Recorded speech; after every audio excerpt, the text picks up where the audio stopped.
Hi, how are you again, class?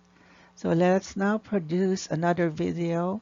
I guess I'll just produce all the videos so that, just in case classes are disrupted, we have lessons. And you can go back to these videos. If you are sick, ill, you're not able to catch up with the lesson, it's still good. Okay? So the last video was week 6, that's for this week, and this is for next week, week 7, lecture 6. And the output for week 6 is what? Let me check. It is team building plan. And this week, week 7, that's for September 9 to 13. Let me check my scheduled planner. You're going to get a planner. Why planner? It's related to our lesson. Okay, let's proceed. Now, oops, let me just put my camera here. There. Planning techniques and tools. I'm just going to make this quick because you already have lectures in your in your page, and please read them in advance because I'm just giving here overview and summary and some examples, but practically your lectures are complete. So planning techniques and tools. Again, remember, if we fail to plan, you are planning to fail. Words from 1990, Professor Wilson de Guzman Solis, my favorite professor. Planning techniques and tools pertain to different methods for determining, analyzing, and predicting situations that will likely occur. The reason why we plan, I also mentioned this a while ago, is that we want to make sure that we get the best outcome for a situation, for a scenario. Okay? Now, here is one example. Forecasting. Forecasting from the word casting, for before future. Sorry. So before it happens, you already want to make sure that whatever comes your way is already, less damage, less negative impact. That's why we do forecasting. Remember weather station, the forecast for next week, so they're actually predicting things that may happen but did not happen yet because the weather can change anytime. It really depends. It's not fixed. But the direction is going here, just like weather forecast. So they say the forecast is it will go here, but it may change. It may get weakened. See? So that's why it pertains to, sorry, the use of scientific techniques to predict the likelihood of certain events or factors to happen in the future. That's forecasting. Next is contingency planning. Okay, this one, when we did forecast, we say this might happen. So when it happened, wow, things change. It's not what we were expecting. So what we're gonna do, we're gonna have contingency planning. There you go.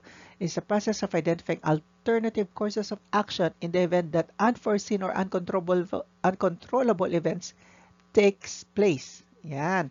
So, di ba, we predicted the weather.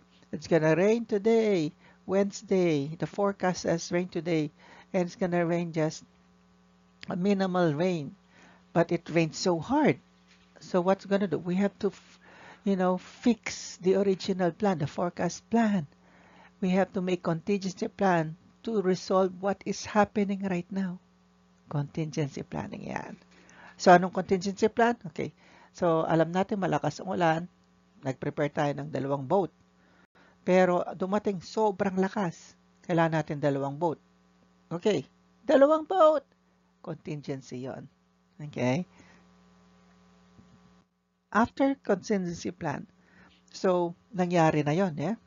Nangyari na. Okay. Tapos na yung bagyo. Nangyari na yung forecast. Yung forecast, mas grabe yung nangyari. Nagkaroon ng contingency planning. Then we're gonna do a scenario planning. This involves predicting potential alternative events that may happen. It entails preparing resources and actions to prevent or mitigate the shock from negative events. At the same time, it helps to visualize the positive effects of seizing opportunities. Okay, what does this mean? So now we know, noon bumagyo, kala natin konting ulan, ngayon biglang buhos. So nagkaroon ng aberya, nagkaroon tayo ng contingency planning. Okay, anong mga immediate solution, dalawang bangka, more food, ayuda, etc. So after that, na tapos na yung problema ng mga bagyo, pagkakaroon tayo, we're gonna have the scenario planning. So ngayon, okay, nung bumagyo, hindi natin inaasahan, isang boat lang prepare natin, so nanghiram tayo ng pangalawang boat. Just in case mangyari yan, so bago mangyari, halimbawa mas malakas yung ulan ngayon, kailan bumili tayo ng 4 boats. Just in case backup. Tapos, nagbaha dito, just in case magbaha dito banda, sa palibutan. So, ang ayuda, ang mga boats, nandito sila sa dike. Nag-iisip ka ng mga visualization of plan. What if yung dike nasira? Scenario again. Saan natin lalagay yung mga ayuda at mga boat? Lalagay natin sa mas mataas na lugar, sa may tangle. Ayan. So, scenario, sitwasyon. Okay? And seizing opportunities of positive effects like just in case hindi ganito yung nangyari, anong magagawa natin sa ayuda? Pwedeng pamigay for future use. Opportunities. Okay, that's it. So that's scenario planning. What else? Benchmarking. Ito,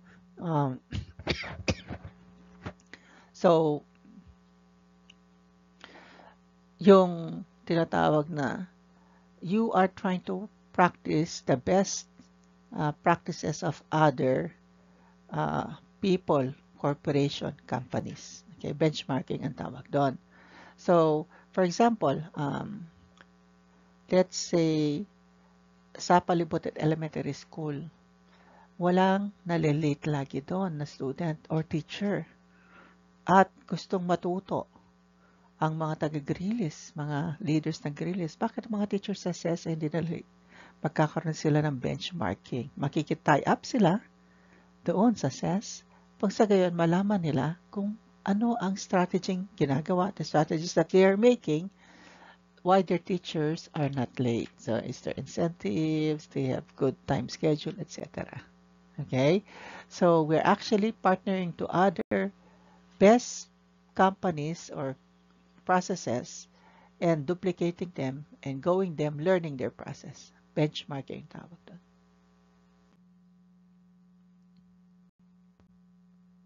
Okay. Now, this is one of the last steps. So we have different plannings, okay? Scenario, benchmarking, and contingency, forecasting, those things. So they all have their uses, okay? And again, let's go to decision-making techniques, another topic. Okay, don't forget to read the lecture on the page, because it's quite long. I'm just giving you an overview so that you not only will you hear my voice, but you will have an idea. Oh, okay, so that's how it works. Now, decision making, how do we make decisions? Actually, I already teach this or taught this in homeroom guidance. Remember the first week?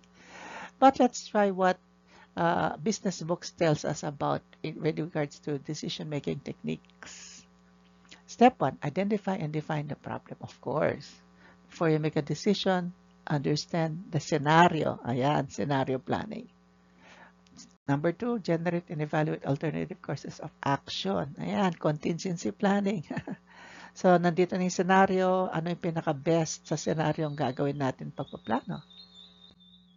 Choose the most appropriate course of action. Please choose the best action that have minimal damage or less risk. Implement the chosen action. Of course, siyempre, if ito yung pinaka-best na plan, ito yung gawin natin. And then, siyempre, we always have to evaluate after. Noon pinili ko yung decision na to, maganda yung bunga? Yes, 50%, sabihin natin. Kung kaya ginawa ko yung isang scenario, isang action plan, mayroon pang 60% o mas mababa. Ayan, evaluation. Ayan. Okay? Next, the last part is time management. Okay, we'll just do examples inside the room or if you have questions. But right now, I just want to give an overview of the lecture. And this is for next week, okay? Identify the time wasters, okay? When we talk about time management class, we talk about using your time efficiently, effectively. It's like you don't waste your time in doing something. Like, for example, washing the plates. You're washing the plates, it took you 1 hour. Why? I mean, normally you could wash 10 plates in 15 minutes. Why it takes you 1 hour? Okay. Then you identify, I'm wasting my time just by washing plates. So what do? You look at time wasters. While washing the plates, do you watch YouTube on your cell phone or just sit around? What are time wasters? Time wasters are things that divert you from your original plan. Mm. And yeah, most students, you're like this. You have these time wasters. That's not good. What else? Follow priorities by working first on what is most important or urgent. If you have a deadline today, you do the work for today, not the deadline for tomorrow. Do not get too preoccupied with details to the point that you miss the big picture of things. I observed a group, and it was just a simple presentation of a product. And there was this teammate who said, okay, let's consider this, this, this, this. The other teammate says, okay, let's just create a script. Okay, so if creating the script saves time and produces the same result compared to doing a lot of plan, there you go. Details. Preoccupied with details compared to the goal itself.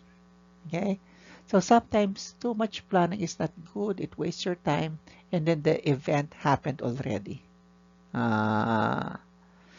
Next, avoid individuals who tend to monopolize your time unnecessarily. Oh yeah, this happens to teachers. Like I'm working on something, then the student who doesn't listen in class, he chats me, sir, how do you explain this? But they were not listening.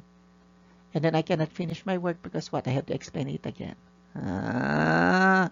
So we avoid things or distractions or people who doesn't, contribute to the work but just waste our time. Time wasters. So they're using so much of our time. So we just have to eliminate that first. What else?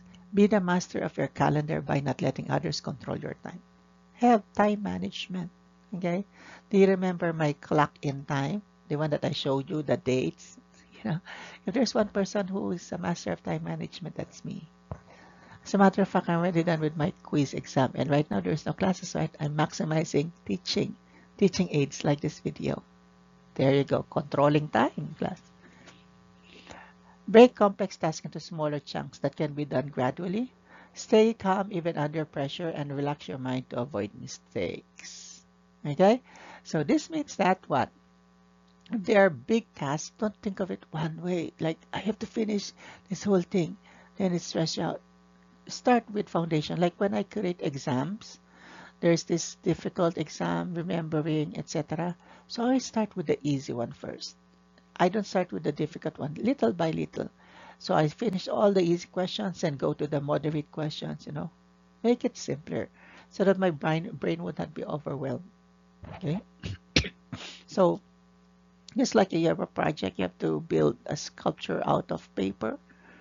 Build the foundation today. If the deadline is not today, then the body tomorrow. Break it down into pieces. Okay? It helps relax the mind if you are in control. Okay. And let's see here. Here's your activity for week 7. That's it. Let's see here. Okay, we're going to create a planner. So, personal planner, individual work. That means deadline is September 12th, and random learners will do reporting for extra points. So, in other words, I'm going to ask for volunteers who will present their work, and that's additional points. Okay? You need only yellow paper. You're going to put it in yellow paper, pen, and you need planning skills. So you're going to create a timeline on how you manage your subjects' output and pass them on the deadline, September 12th. And add to the timeline how you are going to add your review, time, exam, etc. Note that the sample has only 2 subjects on schedule. Please put all your subjects. Okay? So in other words, gagawa kayo ng timeline yan. Malapit na yung exam, paano nyo tatapusin yung mga activity nyo, lalagay nyo sa calendar. May template yan. Ito siya. Individual work ito, not bond paper, yellow paper. Ito yung example. Okay. Sabi ko nga kanina, a while ago I said, there are only 2 subjects here, and that is applied economics and Philippine politics and governance, but you have a lot of subjects, so you have to include all your subjects there, grade 11. And then you're going to tell me how are you going to manage your deadlines and projects until the day of the exam, which is the 23rd. My camera is above the 23rd of September. Don't forget to put the title above there. Title, how to make sure that I get good scores in the exam on 24th. There you go. And that's the template. Sorry. Just fill up the steps here. Then I'm going to check how organized you are or how good you are in planning and, logical flow of completing a task. Yep, and that's it. So the rubrics and everything is on the page, activity sheet and lecture. So hope this helps in helping you understanding or learning, even if there are classes or even if I will explain it inside the room. Have a nice day.